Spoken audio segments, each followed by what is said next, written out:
Hi, this is Phil Yaeger, and I want to do a subject in regulation, which is alternative minimum tax for individual taxpayers.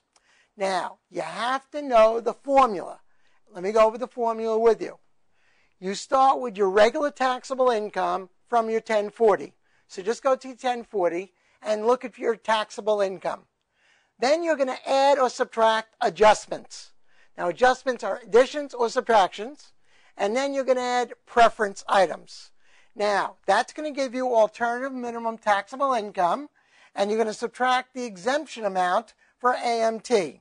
Now, that will give me my tax base, which I'm going to multiply. There's two rates, but only remember, you multiply it by the AMT rate. Now, after you take your tax base and multiply it by your AMT rate, let me go over here, all right, that will give me my tentative minimum tax before the alternative minimum tax foreign tax credit. Now, I didn't mention the foreign tax credit in our course, but I think for the exam, you should know it. So let's add to the formula. Tentative minimum tax before AMT foreign tax credit. Then you're going to subtract the AMT foreign tax credit to give you your tentative minimum tax. Now, please remember this. If your tentative minimum tax exceeds the regular tax from your 1040, that is called alternative minimum tax. Take away the E here.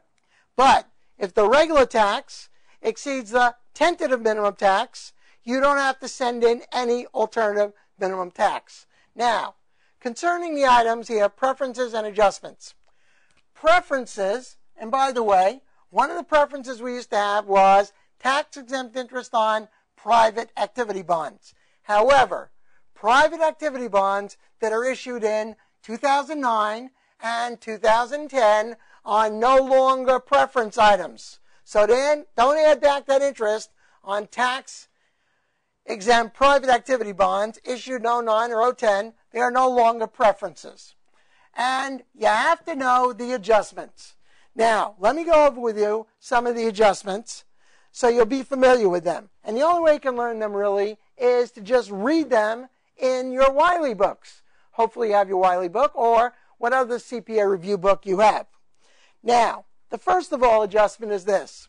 For personal property under makers, that is section 1231 asset, please remember, instead of using double declining balance, we have to use 150% declining balance for our depreciation.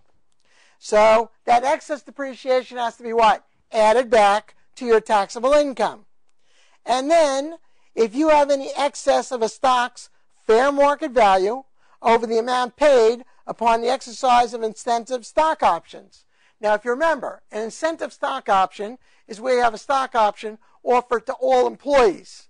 And the benefit of it is there's no gain until you sell the stock. But when you exercise the options and convert them to stock on your tax return, there is no taxable event. But for AMT, now you have to take the excess of what? The stock's fair market value over the option price. And now that income has to be added back as an adjustment. Other adjustments. No deduction is allowed for home mortgage interest if the loan proceeds were not used to buy, build, or improve a home. Now, if I take out a mortgage to buy, build, or improve my home, that interest is deductible for regular taxes and AMT. It's not an adjustment. But let's assume I take out a home equity loan and I pay off my credit cards. Well, that interest is deductible for regular taxes. But because I did not use it to buy, build, or improve my home, I have to add back that interest on my home equity loan as an adjustment. Also, AMT has a different percentage for medical. On our regular tax return, we subtract all medical that exceeds 7.5% of AGI. But for AMT, it's all medical that exceeds 10% of AGI. And also, there is no deduction allowed for state, personal, and local taxes, and the miscellaneous 2% itemized deduction is disallowed. So, what that's saying is this. All real estate taxes that you took on your Schedule A, all personal property, all state income taxes. They are disallowed for AMT, and they have to be added back. That's real estate taxes, sales taxes, that's state income taxes, and that's personal property taxes. And also, the AMT does not allow you to deduct the miscellaneous 2% itemized deduction. And also, remember this, AMT has its own exemption amount.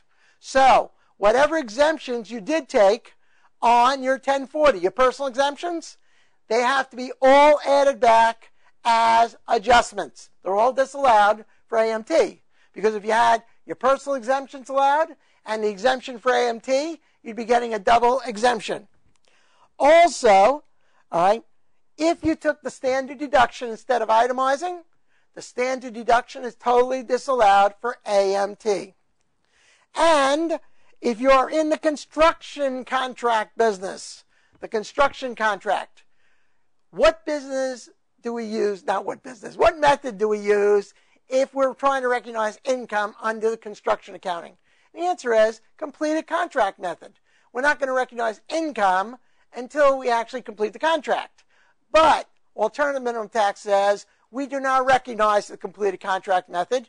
You have to go back and actually pick up your income using percentage of completion. So those are some of the adjustments. So what do? All right, this would make a real good simulation, test-based simulation. All right, make sure you know the formula, including the foreign tax credit. Make sure you know the adjustments, and you will be set for any AMT question. And I thank you for your attention. Good luck on the CPA exam.